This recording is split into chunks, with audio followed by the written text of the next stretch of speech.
ఉదయ్ భాస్కర్ అనేటువంటి ఒక వ్యక్తిని తెర ముందుకు తెచ్చారు. ఎవరి ఉదయ్ భాస్కర్ అంటే ఎవరో ప్రైవేట్ కంపెనీలో విప్రోలో పనిచేస్తున్నాడు, ఎక్కడో జర్మనీలో పనిచేస్తున్నాడు. ప్రస్తుతం అడ్రస్ అయితే హైదరాబాద్ ఉంది కానీ జర్మనీలో పనిచేస్తున్నాడు. ఈ ఉదయ్ భాస్కర్ అనేటువంటి వ్యక్తిని తెర ముందుకు తెచ్చారు. ఈయన చేత ఒక 200 మెయిల్స్ పెట్టించారు. ఈయనకి వైఎస్ఆర్సీపీ లింక్ ఏంటి అని మీరు అనుకోవచ్చు. ఆయన ఫేస్బుక్ ప్రొఫైల్ జగన్మోహన్ రెడ్డి గారి ప్రొఫైల్ ఉంది, ఉదయ్ భాస్కర. డైరెక్ట్ గా వాళ్ళ ప్రొఫైల్ తోటి 200 పైన చిలుకు కంపెనీలు, మాకు తెలిసింది 200 పైన నేషనల్ లెవెల్లోను ఇంటర్నేషనల్ లెవెల్లోనూ ఉన్న ప్రతి ఇన్వెస్టర్ కి ఆంధ్రప్రదేశ్ లో ఈ బాండ్స్ లో మీరు ఇన్వెస్ట్ చేయొద్దండి, ఇది ప్రమాదకరమని రకరకాలుగా వాళ్ళు ఈమెయిల్స్ పెట్టారు. దాన్ని ఎవరు సీరియస్ గా తీసుకోలే ఇన్వెస్టర్లు. సేమ్ ట్రెండ్ కంటిన్యూ అయింది. అయ్యేటప్పటికి ఏం చేశారు, ఆ ఫ్రస్ట్రేషన్ లో ఒకవైపు బుగ్గన గారు ప్రెస్ మీట్లు, జగన్మోహన్ రెడ్డి ట్వీట్లు మొదలైపోయినాయి. మేము కావాలనే రెస్పాండ్ అవ్వాల, ఎందుకంటే దీని వెనకాల ఒక పెద్ద కుట్ర జరుగుతోంది, ఇది రచ్చ చేసి దీన్ని రాష్ట్రాన్ని చెడగొట్టాలని చూస్తున్నారు అనేటువంటి ఉద్దేశంతోనే చాలా సంయమనం పాటించాం. బుగ్గన్ గారు సొంతంగా పెట్టాడా, జగన్మోహన్ రెడ్డి గారు నువ్వు పెట్టు అని ఒత్తిడి చేసి పెట్టించాడా, అది బుగ్గన్ గారు బయటికి చెప్పాలి. ఎందుకంటే ఆయనకి ఏం తప్పు కనపడిందో నాకు అర్థం కాల.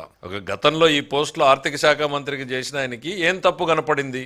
ఆయన ఇదే బెవరేజెస్ కార్పొరేషన్ కి సంబంధించి చేసినటువంటి అరాచకాలు ఎన్నున్నాయి. ఆ రోజు ఫండ్స్ రైజ్ చేశారు కదా, ఫ్యూచర్ ఇన్కమ్ ని సెక్యూరిటైజ్ చేశారు కదా, అది తప్పు అని నేను కాదు, కేంద్ర ప్రభుత్వం చెప్పింది కదా. నేను ఎక్కడ రిటర్న్ కంప్లైంట్ ఇవ్వాల.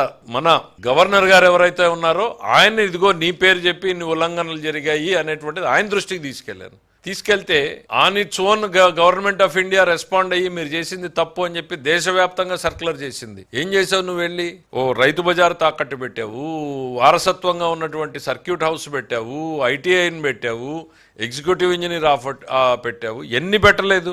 డాక్యుమెంట్లు చూపించమంటారా మళ్ళీ ఒకసారి? ఆయనకి ఈరోజు ఏం తప్పు కనపడిందో నాకు అర్థం కాదు. ఆయన గగ్గోలు పెడుతున్నాడు, పెట్టి గంటలు ప్రెస్ మీట్. దీంట్లో గంటలు చెప్పడానికి ఏముందో నాకు అర్థం కాల. 5 నిమిషాలు చాలు మాక్సిమం. ఆ తర్వాత ఉదయ్ భాస్కర్ ని ఎవరు సీరియస్ గా తీసుకోకపోయేటప్పటికి లేళ్ల అప్పిరెడ్డిని తెర మీదకి తీసుకొచ్చారు. ఆయనతో హైకోర్టులో రిట్ పిటిషన్ పిల్ ఫైల్ చేశారు. కోర్టులో ఉండగానే డాక్యుమెంట్లన్నీ మీరు లోన్లకు వెళ్తున్నారు అని అంటూ మళ్ళీ ప్రెస్ మీట్లు, ట్వీట్లు పెట్టి ఇవన్నింటినీ మళ్ళీ ఇన్వెస్టర్లకు పంపడం. ఇది వివాదాస్పదమైంది, కోర్టులో ఉంది, ఈ కోర్టులో ఉన్న దాంట్లో మీరు ఎవరు డబ్బులు పెట్టొద్దండి అని. అంటే ఎంత దురుద్దేశమో చూడండి. దీని వెనకాల వాళ్లే మెయిల్స్ పెడతారు, వాళ్లే కోర్టుకి వెళ్తారు, మళ్ళీ ఇది వివాదాస్పదమైంది, మీరెవరు డబ్బులు పెట్టొద్దండి అని అంటారు.